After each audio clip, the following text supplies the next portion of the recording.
মেঘলা আকাশ, কিন্তু গরম খুব। খাওয়ার আগে জল না খেলে হচ্ছে না। যাই হোক, আজকে টুম্পার লাঞ্চের মেনুতে রেখেছে ডিম ভাজা, কাঁচা লঙ্কা ভাজা, সাথে কাঁচা পেঁয়াজ কেটেছে, আর রয়েছে কাঁকরোল।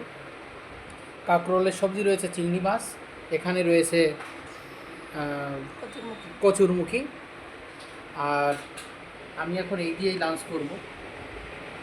দুজন মানুষ ঘরে, আমার বাচ্চা আছে 3 বছরের।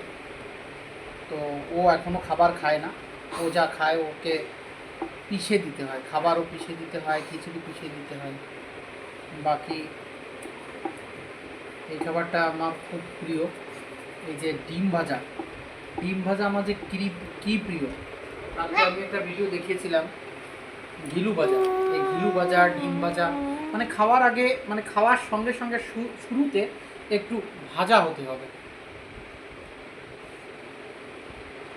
বাহ! আসলে ডিম ভাজা,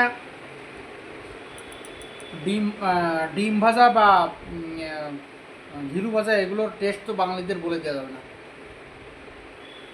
এটা কি ভালো সেটা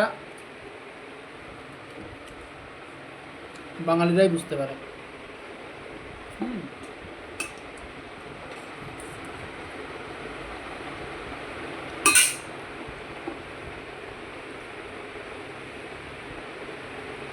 হুম